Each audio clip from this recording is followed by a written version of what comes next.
السلام علیکم ورحمۃ اللہ وبرکاتہ۔ اوتھینٹیکیشن آف اسلام میں خوش آمدید۔ کیسے ہیں آپ سب؟ امید کرتی ہوں خیریت سے ہوں گے۔ الحمدللہ لاسٹ ایئر میرا حج پہ جانا ہوا اور یہ میرا دوسرا حج تھا، تو میں نے سوچا کہ آپ کے ساتھ حج کا مکمل اور آسان طریقہ شیئر کروں۔ اس سے پہلے میں اپنے چینل پر حج کا کمپلیٹ طریقہ مکمل گائیڈ لائن کے ساتھ آپ کے ساتھ شیئر کر چکی ہوں، جس میں ہوٹل سے لے کے منی تک، منی سے عرفات تک، پھر عرفات سے مزدلفہ تک، اور مزدلفہ سے رمی اور قربانی اور طواف زیارت، یہ ساری ویڈیوز میں نے 1 بائی 1 اپنے چینل پر کمپلیٹ گائیڈ لائن کے ساتھ اپلوڈ کی ہیں۔ آپ وہاں پہ جا کے دیکھ سکتے ہیں۔ انشاءاللہ میری ویڈیوز آپ کے حج کے سفر میں بہت معاون اور مددگار ثابت ہوں گی۔ اب حج میں تھوڑے دن رہ گئے ہیں، لیکن کچھ لوگ ابھی بھی بہت پریشان ہوتے ہیں، خاص طور سے وہ جن کا پہلا حج ہے، کیونکہ ان کو یہ پریشانی لاحق ہوتی ہے کہ حج کے ارکان صحیح سے سمجھ میں نہیں آئے، ہم کیا کریں گے؟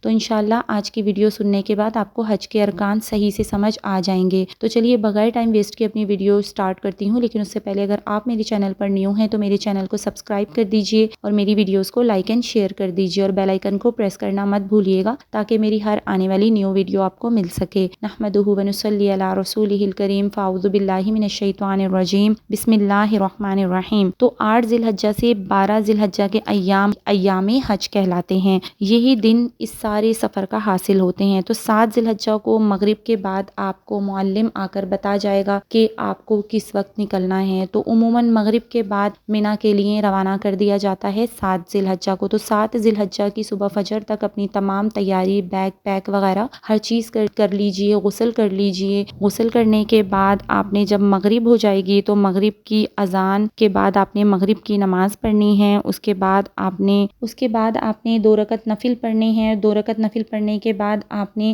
احرام کی نیت کرنی ہے۔ تو نیت کے الفاظ کچھ یوں ہیں کہ اے اللہ، میں آپ کی رضا کے لیے حج کی نیت کرتا ہوں یا کرتی ہوں، آپ اس کو قبول کر لیجئے اور میرے لیے آسان کر دیجئے۔ اب آپ نے اس کے بعد 3 دفعہ لبیک پڑھنا ہے، تو آپ کا احرام بن جائے گا، یعنی اب سے آپ کی احرام کی پابندیاں شروع ہو گئیں۔ اب آپ کا معلم کے جو لوگ ہیں وہ آپ کو بتا دیں گے اس وقت آپ کو منی کے لیے نکلنا ہے، تو ٹائم کی پابندی کیجیے، اور تمام راستے، کیونکہ راستہ لمبا ہوتا ہے، راستے میں رش کافی ہوتا ہے بسوں کا، تو راستے میں ذکر اذکار کرتے رہیے، تلبیہ کا خصوصی اہتمام کیجیے، دنیا کی فضول باتوں سے بچیں، غیبت، لڑائی جھگڑا نہ کریں، صبر و تحمل سے سب کچھ برداشت کرنا ہے۔ تو منی میں مسنون جو طریقہ ہے وہ 5 نمازیں ہمیں ادا کرنی ہیں، ظہر، عصر، مغرب، عشاء اور 9 ذی الحجہ کی فجر کی نماز ادا کرنا مسنون ہے۔ یہ تو مسنون طریقہ میں نے آپ کو بتایا ہے، لیکن کیونکہ آپ کو 7 ذی الحجہ کو منی پہنچا دیا جائے گا، تو منی پہنچ کر کچھ لوگ اپنے ہوٹل سے ہی نماز پڑھ کے منی آتے ہیں، اور کچھ لوگ جیسے ہم گئے تھے تو ہم نے عشاء منی کے خیموں میں ادا کی تھی، اس کے بعد تہجد ادا کی تھی، اس کے بعد فجر یعنی 8 ذی الحجہ کی فجر ہم نے ادا کی تھی، پھر ظہر، عصر، مغرب، اسی طرح مغرب کے بعد وہ کہہ دیتے ہیں آپ کو عرفات لے کے جانا ہے، لیکن نکلتے نکلتے عشاء ہو گئی تھی، پھر ہم نے عشاء کی نماز خیمے میں ادا کر کے اس کے بعد عرفات جانے والی بسوں میں ہم بیٹھ گئے تھے۔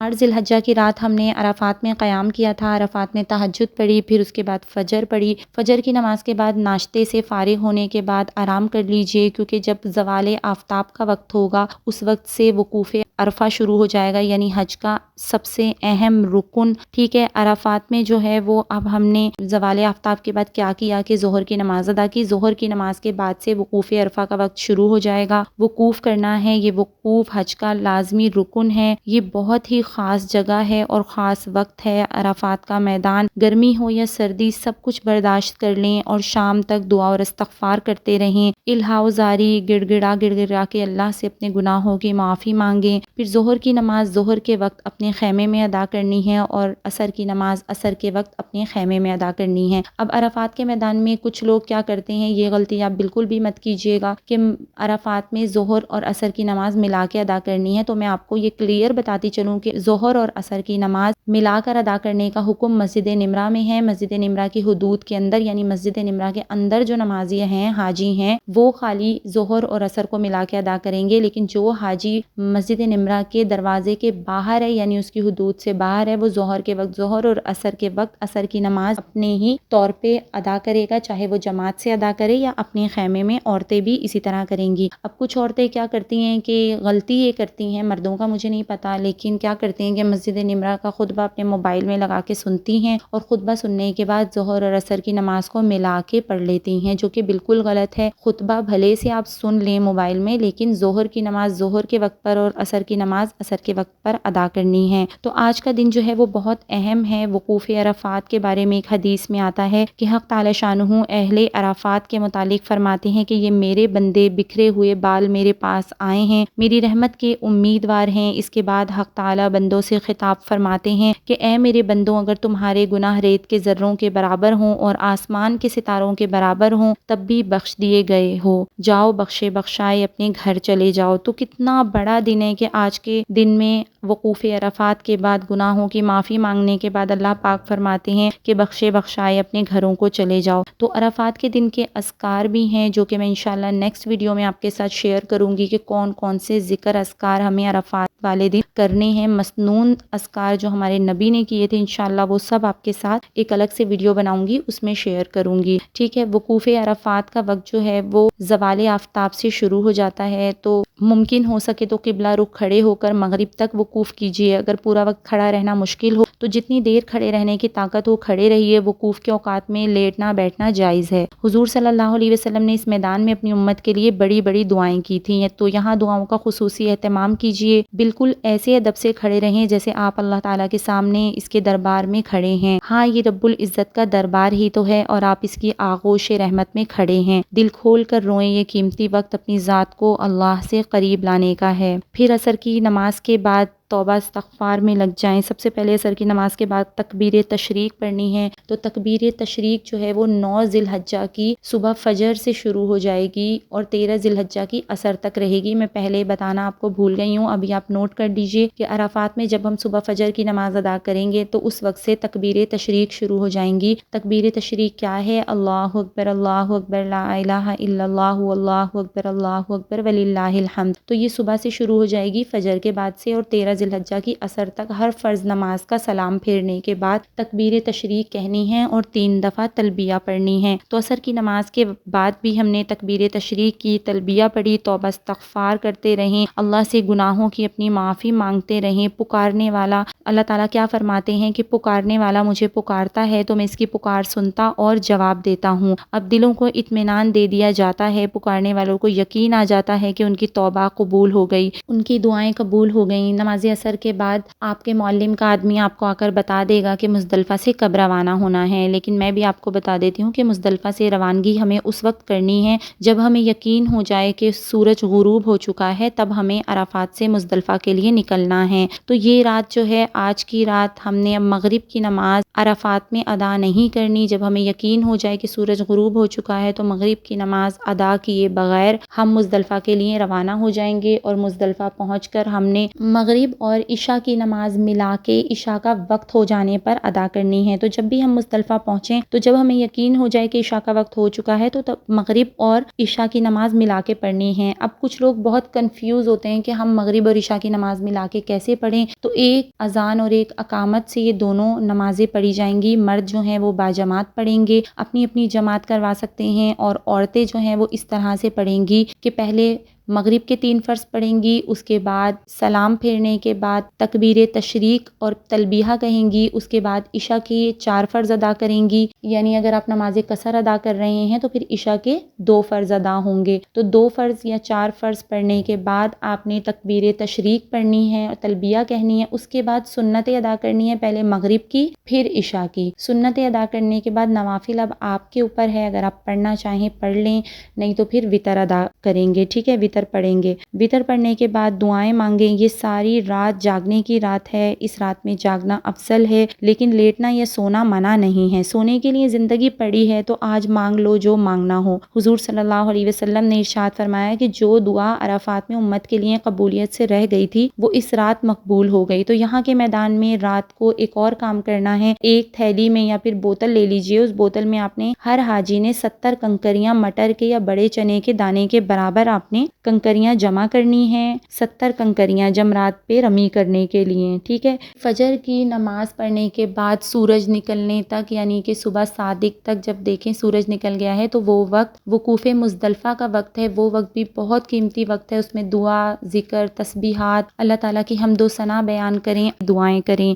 تو یہ وقت جو ہے وقوف مزدلفہ یہ لازمی کرنا ہے۔ وقوف مزدلفہ کرنے کے بعد پھر آپ نے مزدلفہ کی حدود سے نکلنا ہے۔ مزدلفہ سے نکلنے کے بعد اب تیسرا دن ہمارا حج کا شروع ہو چکا ہے، یعنی 10 ذی الحجہ۔ آج کا دن بہت مصروف ہے، اس دن ہر حاجی کو بہت سارے کام سر انجام دینے ہیں۔ تو پہلا واجب تو ہم کر چکے 10 ذی الحجہ کا وقوف مزدلفہ۔ اب دوسرا واجب ہمیں ادا کرنا ہے، وہ ہے جمرہ عقبہ یعنی بڑے شیطان کی رمی کرنا ہے۔ رمی کرنے کے لیے شہادت کی انگلی اور انگوٹھے کے درمیان میں ایک کنکری کو لیں گے اور بسم اللہ اللہ اکبر وللہ الحمد کہہ کے جمرے کے اوپر یعنی اس ستون پہ کنکری کو مارنا ہے۔ صرف اتنی زور سے مارنا ہے کہ وہ ستون سے ٹکرا کر کنکری جو نیچے بنے ہوئے بال ہیں اس ستون کے نیچے، تو اس بال کے اندر کنکری گرنی چاہیے۔ کچھ لوگ بہت جنون میں آ کے زور زور سے کنکریاں مارتے ہیں تو ان کی کنکری اندر نہیں گرتی بلکہ واپس باہر آ جاتی ہے، تو ایسا نہیں کرنا ہمیں، ٹھیک ہے۔ تو آج کے دن ہم صرف رمی کریں گے بڑے شیطان یعنی جمرہ عقبہ پہ، اور وہاں پر دعا نہیں مانگنی، بس ہم رمی کریں گے اور رمی کرنے کے بعد وہاں سے نکل آئیں گے۔ تو آج کے دن جمرات پہ تھوڑا سا رش ہوتا ہے، اس لیے میں آپ کو ایک ٹپ دیتی چلوں کہ آپ نے کیا کرنا ہے کہ شروع میں ہی جمرے پہ رمی کرنے کے لیے رش میں پھنسنے کی ضرورت نہیں ہے۔ آپ جو ایک ڈی شیپ کا وہ بال بنا ہوا ہے اوول شیپ کا، آپ اس کو کراس کر کے اس کی بیک سائڈ پہ آ جائیں، وہاں پہ رش کم ہوگا انشاءاللہ، تو آپ وہاں جا کے آرام سے اپنی رمی کر سکتے ہیں۔ اب 10 ذی الحجہ کا تیسرا واجب ہے قربانی۔ تو اللہ تعالیٰ قرآن پاک میں فرماتے ہیں کہ نہ ان کے گوشت اللہ کو پہنچتے ہیں اور نہ خون، مگر اسے تمہارا تقویٰ پہنچتا ہے۔ تو رمی جمرہ عقبہ سے فارغ ہو کر مینا میں واپس آ جائیں۔ جب آپ کو قربانی کی کال آ جائے کہ آپ کی قربانی ہو چکی ہے، یا آپ کے پاس میسج آ جائے آپ کی قربانی ہو چکی ہے، اس وقت آپ نے حلق کرنا ہے۔ آدمی حلق کریں گے اور عورتیں قصر کریں گی یعنی بال کاٹیں گی۔ تو جب حلق کر لیا اور قصر کر لیا تو احرام کی پابندیاں ختم ہو گئیں۔ اب نہا دھو کے صاف ستھرے کپڑے پہن لیجئے۔ قربانی کے دن کے بارے میں ارشاد باری تعالیٰ ہے، سورہ حج کی 28ویں اور 29ویں آیت کا ترجمہ ہے کہ اور چند مقررہ دنوں میں ان جانوروں پر اللہ کا نام لیں جو اس نے انہیں بخشے ہیں، خود بھی کھائیں اور تنگ دست محتاج کو بھی دیں، پھر اپنا میل کچیل دور کریں اور اپنی نظریں پوری کریں اور اس قدیم گھر کا طواف کریں۔ تو اس آیت کی تشریح میں آتا ہے کہ میل کچیل دور کریں یعنی اس سے مراد یوم النحر یعنی 10 ذی الحجہ کو قربانی سے فارغ ہو کر حلق کرائیں۔ احرام کی پابندیاں ختم ہو جائیں تو نہا دھو کر احرام کی چادریں اتار کر سلے ہوئے کپڑے پہن لیں۔ اب 10 ذی الحجہ کا جو 5واں کام ہے وہ کرنا ہے طواف زیارت۔ تو طواف زیارت کا وقت جو ہے وہ 10 ذی الحجہ سے 12 ذی الحجہ کے غروب آفتاب سے پہلے پہلے ہے۔ تو اگر آپ آج کے دن تھکے ہوئے ہیں تو آپ آرام کیجئے، مینا میں رہیے، 11 ذی الحجہ کو طواف زیارت کر سکتے ہیں۔ اگر 11 کو بھی آپ تھکے ہوئے ہیں تو 11 کی صرف رمی کر لیں، 12 ذی الحجہ کے غروب آفتاب سے پہلے پہلے طواف زیارت کرنے کا وقت ہوتا ہے، ٹھیک ہے۔ اپنی اوپر بوجھ ڈالنے کی یا اسی دن سارے کام کرنے کی ضرورت نہیں ہے۔ 10 ذی الحجہ کو آپ آرام کریں، آپ طواف زیارت 11 ذی الحجہ کو بھی کر سکتے ہیں۔ میں نے الحمدللہ 2 حج کیے تو دونوں حج میں نے یہی کیا کہ 10 ذی الحجہ کو آرام کیا، کیونکہ رات مزدلفہ میں بھی ہم جاگے ہوئے ہوتے ہیں، پھر جمرات پہ کنکریاں مار کے مینا پہنچتے ہیں تو وہ دن تھوڑا تھکا دینے والا ہوتا ہے، تو اس میں تھوڑا سا آرام کر لیں۔ پھر 11 ذی الحجہ کو صبح زوال کے وقت سے رمی کا وقت شروع ہو جاتا ہے، تو 11 ذی الحجہ کو نکلیں، رمی کریں اور اس کے بعد طواف زیارت کے لیے چلے جائیں۔ کیونکہ میں نے ایسا کیا تھا اس لیے میں آپ کو یہی طریقہ بتا رہی ہوں کہ 11 ذی الحجہ کو اب صبح جب زوال کا وقت ہوگا، زوال آفتاب کا وقت، تو اس وقت آپ نے نکلنا ہے۔ آپ 11 ساڑھے 11 بجے نکل جائیے مینا سے جمرات کے لیے۔ اب جمرات میں پہنچنے کے بعد سب سے پہلے چھوٹے جمرے پہ کنکریاں مارنی ہیں، 7 کنکریاں مارنی ہیں۔ چھوٹے جمرے پر کنکری مارنے کے بعد ایک طرف کو ہو کر دعا کرنی ہے، اس کے بعد درمیانے جمرے پہ آنا ہے، وہاں کنکری مارنی ہے 7 کنکریاں، جس طرح میں نے پہلے بتایا اسی طرح سائڈ پہ ہو کے دعا کرنی ہے، اور اس کے بعد بڑے جمرے پر کنکری مارنی ہے 7، لیکن بڑے جمرے پہ کنکریاں مارنے کے بعد دعا نہیں کرنی۔ وہاں سے آپ خانہ کعبہ نکل جائیے، خانہ کعبہ پہ پہنچ کر آپ نے طواف کرنا ہے۔ یہ ہمارا طواف زیارت ہوگا جو کہ حج کا تیسرا فرض ہے، ٹھیک ہے۔ اگر طواف زیارت نہیں کیا، کسی وجہ سے دیر ہو گئی اور 12 ذی الحجہ کی مغرب کے بعد کا وقت ہو گیا، تو اگر ہم نے اس وقت تک طواف زیارت نہیں کیا اور 12 ذی الحجہ کی مغرب ہو ہو گئی تو دم دینا واجب ہوگا، اور یہ طواف جو ہے یہ فرض ہم پہ رہے گا۔ یہ طواف پوری زندگی میں کبھی بھی کسی حالت میں بھی ساقط نہیں ہوتا اور نہ اس کا کوئی بدل دے کر ادا کرا سکتا ہے، ٹھیک ہے۔ جب تک اس کو ادا نہیں کر لیں گے میاں بیوی آپس میں ایک دوسرے کے اوپر حرام رہیں گے پوری زندگی۔ چاہے طواف زیارت کرنے کے بعد حج کی صحیح کرنی ہے تو حج کی صحیح کریں، اور حج کی صحیح کرنے کے بعد آپ مینا واپس آ جائیں۔ تو مینا واپس آنے کے بعد اب 11 ذی الحجہ کا دن ہمارا ختم ہو گیا، اب اگلا دن شروع ہوگا 12 ذی الحجہ۔ تو 12 ذی الحجہ میں جو ہم نے کام کرنے ہیں وہ صرف رمی کرنی ہے۔ 12 ذی الحجہ کی رمی بھی اسی طرح ہوگی جس طرح سے ہم نے 11 ذی الحجہ کی رمی کی تھی، کہ پہلے چھوٹے جمرے پہ رمی کرنی ہے، ہٹ کے دعا مانگنی ہے، پھر دوسرے جمرے پہ یعنی جمرہ وسطیٰ پہ درمیانے پہ کرنی ہے، اس کے بعد ایک طرف کو ہو کر دعا کرنی ہے، اور پھر بڑے جمرے کی رمی کر کے وہاں سے بغیر دعا کیے واپس آ جانا ہے۔ تو اب 12 ذی الحجہ کو ہم مغرب تک وہاں سے نکل جانا ہے، ہمیں اپنے ہوٹلز کے لیے ہم چاہیں تو 12 ذی الحجہ کو بھی ہم واپس آ سکتے ہیں اپنی قیام گاہ پہ، نہیں تو اگر چاہیں رکنا تو ہم رک بھی سکتے ہیں۔ اچھا، کچھ لوگوں میں یہ مشہور ہے کہ 12 ذی الحجہ کی مغرب سے پہلے پہلے اگر مینا سے نکل گئے تب تو ٹھیک ہے، لیکن اگر مینا میں 12 ذی الحجہ کی مغرب کے بعد کا وقت ہو گیا تو 13 ذی الحجہ کی رمی کرنا ہوگی۔ ایسا کچھ نہیں ہے، بلکہ رمی کا وقت بلا کراہیت صبح فجر تک جائز ہوتا ہے۔ اس لیے صبح فجر کا وقت ہونے سے پہلے پہلے اگر آپ مینا سے 12 ذی الحجہ کو نکل گئے تب تو 13 ذی الحجہ کی رمی آپ نے نہیں کرنی ہوگی، لیکن اگر صبح فجر ہو گئی تو تب 13 ذی الحجہ کی رمی کر کے آپ اپنے قیام گاہ پر واپس آئیں گے۔ تو اب الحمدللہ حج کے تمام ارکان ادا ہو گئے، اللہ پاک کا فضل و کرم ہوا، رب پاک نے تمام ارکان ادا کروا دیے اور حج کی نعمت عظمیٰ آپ کو حاصل ہو چکی۔ اب طواف وداع باقی رہ جائے گا، تو طواف وداع ہم اس وقت کریں گے جب ہم مکہ سے نکلیں گے، یا تو مدینہ جانے کے لیے یا پھر اپنے وطن واپس آنے کے لیے۔ تو جو آخری طواف ہوگا وہ طواف وداع کہلائے گا۔ تو انشاءاللہ اللہ تعالیٰ کی ذات سے امید کرتی ہوں کہ آپ کو میری یہ ویڈیو پسند آئی ہوگی۔ بہت آسان الفاظ میں میں نے آپ کو سمجھایا ہے، تو انشاءاللہ اللہ کی ذات سے یقین ہے آپ کو سمجھ آ گیا ہوگا۔ تو اگر میری ویڈیو آپ کے لیے فائدے مند ثابت ہوئی ہو تو پلیز مجھے اپنی دعاؤں میں یاد رکھیے گا۔ اسی طرح کی اور بہت ساری اوتھینٹک ویڈیوز آپ کے لیے لے کر آتی رہوں گی۔ آئندہ بھی میرے چینل کو اسی طرح سے دیکھتے رہیے گا، کیونکہ آگے انشاءاللہ اپنے چینل پر تفسیر شروع کرنے کا ارادہ ہے، تو